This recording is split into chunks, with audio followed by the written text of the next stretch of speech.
Lily's purple plastic purse. Lily loved school. She loved the pointy pencils. She loved the squeaky chalk. And she loved the way her boots went clickety-clickety-clack-click down the long, shiny hallways. Lily loved the privacy of her very own desk. She loved the fish sticks and chocolate milk every Friday in the lunchroom. And most of all, she loved her teacher, Mr. Slinger. Mr. Slinger was as sharp as a tack. He wore artistic shirts. He wore glasses on a chain around his neck, and he wore a different colored tie for each day of the week. Wow, said Lily. That was just about all she could say. Wow. Instead of greeting students or good morning pupils, Mr. Slinger winked and said, "Howdy." He thought that desks in rows were old-fashioned and boring. Do you rodents think you can handle a semicircle? And he always provided the most tasty snacks, things that were curly and crunchy and cheesy. "I want to be a teacher when I grow up," said Lily. "Me too," said her friends, Chester and Wilson and Victor. At home, Lily pretended to be Mr. Slinger. "I'm the teacher," she told her baby brother Julius. "Listen up." Lily even wanted her own set of deluxe picture encyclopedias. "What's with Lily?" asked her mother. "I thought she wanted to be a surgeon or an ambulance driver or a diva," said her father. "It must be because of her new teacher, Mr. Slinger," said her mother. "Wow," said her father. That was just about all he could say. Wow. Whenever the students had free time, they were permitted to go to the light bulb lab in the back of the classroom. They expressed their ideas creatively through drawing and writing. Lily went often. She had a lot of ideas. She drew pictures of Mr. Slinger, and she wrote stories about him too. During sharing time, Lily showed her creations to the entire class. "Wow," said Mr. Slinger. That was just about all he could say. Wow. When Mr. Slinger had bus duty, Lily stood in line even though she didn't ride the bus. Lily raised her hand more than anyone else in the class, even if she didn't know the answer. And she volunteered to stay after school and clap erasers. "I want to be a teacher when I grow up," said Lily. "Excellent choice," said Mr. Slinger. On Monday morning, Lily came to school especially happy. She had gone shopping with her Grammy over the weekend. Lily had a new pair of movie star sunglasses, complete with glittery diamonds and a chain like Mr. Slinger's. She had 3 shiny quarters, and best of all, she had a brand new purple plastic purse that played a jaunty tune when it was opened. Lily wanted to show everyone. "Not now," said Mr. Slinger. "Listen to our story." Lily had a hard time listening. Lily really wanted to show everyone.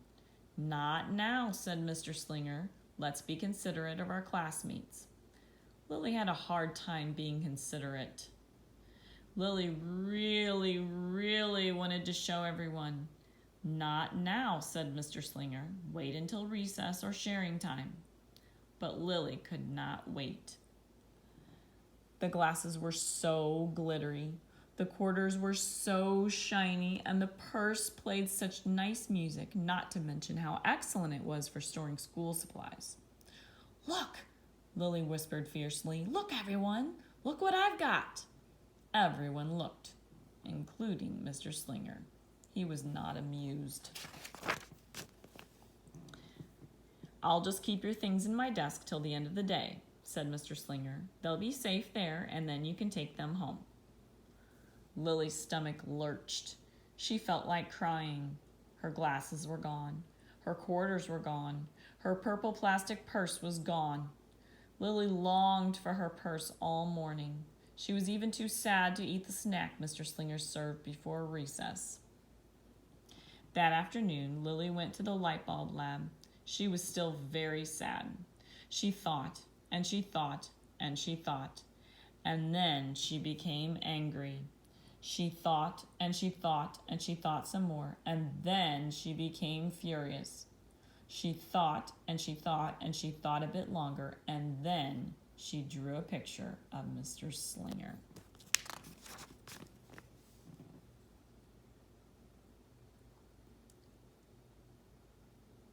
Right before the last bell rang, Lily sneaked the drawing into Mr. Slinger's book bag. When all the students were buttoned and zipped and snapped and tied and ready to go home, Mr. Slinger strolled over to Lily and gave her a purple plastic purse back. "It's a beautiful purse," said Mr. Slinger. "Your quarters are nice and jingly, and those glasses are absolutely fabulous. You may bring them back to school as long as you don't disturb the rest of the class." "I do not want to be a teacher when I grow up," Lily said as she marched out of the classroom. On the way home, Lily opened her purse. Her glasses and quarters were inside, and so was a note from Mr. Slinger. It said, "Today was a difficult day. Tomorrow will be better." There was also a small bag of tasty snacks at the bottom of the purse. Lily's stomach lurched. She felt like crying. She felt simply awful. Lily ran all the way home and told her mother and father everything.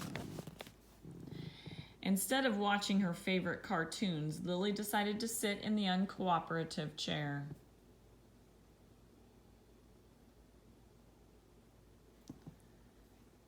That night, Lily drew a new picture of Mr. Slinger and wrote a story about him, too. Lily was really, really sorry, so everyone forgave her, even her parents, even her stinky baby brother, even her especially incredible teacher. And then the sun shined its smiley face down on everyone and everything, even the bugs and worms. The end.